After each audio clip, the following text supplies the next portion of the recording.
दोस्तों इस अनिकेत कृष्ण यानी ब्रज बिहारी सरकार ने अपनी औकात से ज्यादा बात नहीं कर दी। रामपाल है तेरी रामपाल की, कहाँ को रामपाल, हमें मिल जाए तो खत्म कर दे बिल्कुल, हट कहीं को रामपाल। ये दो कोणी का इंसान, इसकी हिम्मत नहीं है संतरामपाल जी महाराज के सामने खड़ा होने की। संतरामपाल जी महाराज आखिर क्या हस्ती हैं, कितनी महान हस्ती हैं, इसको इतना भी नहीं पता। और संतरामपाल जी महाराज के नेक कार्य, संतरामपाल जी महाराज का ज्ञान, संतरामपाल जी महाराज की भक्ति का इसको कुछ भी अता पता नहीं है, लेकिन फिर भी अपनी औकात से बाहर जाकर अपने धूर्तपने को दिखा रहा है। इस अनिकेत कृष्ण की बौखलाहट को आप यहाँ से समझ सकते हैं कि जब पिछले साल ब्रजवासी बाण जैसी गंभीर आपदा से जूझ रहे थे, तब ये अनिकेत कृष्ण जैसे धतूरे बिलमत दुबक के बैठे थे।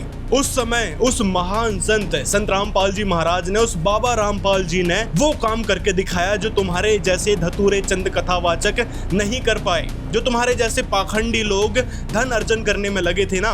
उस समय संत रामपाल जी महाराज ने व्रज में आकर मथुरा वृंदावन में करोड़ों करोड़ों की राहत सामग्री देकर उन ब्रजवासियों को बचाने का काम किया है। तब कहाँ गई थी तुम्हारी वो पर्ची जिसके नाम से तुम अपना धंधा चमकाने में लगे हो, रोजी रोटी कमाने में लगे हो। संतरामपाल जी महाराज की पर्ची खोलने की ये बात कर रहा था कि संतरामपाल जी महाराज के बारे में सारा कुछ बता दूंगा। संतरामपाल जी महाराज ने ज्ञान चर्चा की चुनौती कितने दिन पहले दे रखी है, लेकिन अब जाके इस धतूरे की नींद खुल रही है कि नहीं, संतरामपाल जी महाराज ने, बाबा रामपाल जी ने कोई चुनौती भी दी है उन धर्मगुरुओं को पाखंडी कहा। उसके बाद इसकी मूर्खता तो देखिए। वो कह रहा था भारत देश के बाबा लोग, संत लोग पाखंडी हैं।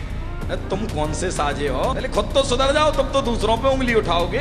मतलब ये खुद स्वीकार कर रहा है कि इसके धर्मगुरु, इसके जैसे पोंगा गुरु बन बैठे लोग पाखंडी हैं। दूसरी बात, यदि तुम्हारे गुरु सच में इतने ज्ञानी होते, धर्म शास्त्रों के इतने जानकार होते, तो संतरामपाल जी महाराज की उस चुनौती का जवाब देते। और अगर तुम जैसे धतूरों के पास कोई ज्ञान होता तो संतरामपाल जी महाराज की उस खुली चुनौती को एक्सेप्ट करके उनके आश्रम में जाते और उनका सटीक जवाब देते कि संतरामपाल जी महाराज ने जो प्रश्न किया था कि कौन ब्रह्मा का पिता है, कौन विष्णु की माँ, शंकर का दादा कौन है, हमको दे बता, तो उसका जवाब तक तुमसे नहीं दिया गया। और चले हैं संतरामपाल जी महाराज के बारे में अपनी मूर्खता, अपनी औकात को दिखाने। तो इस जैसे धतूरे जो धीरेन्द्र शास्त्री की छठी कॉपी बनकर लोगों को ठगने का काम कर रहे हैं, इन जैसे लोगों के बारे में आपका क्या कहना है, कमेंट में हमें जरूर बताएं। और अगर इसकी पोल खोलते हुए आप डिटेल में देखना चाहते हैं तो कमेंट में बता सकते हैं कि लंबा वीडियो इस पर बनाया जा सकता है, इस धतूरे अनिकेत कृष्ण पर।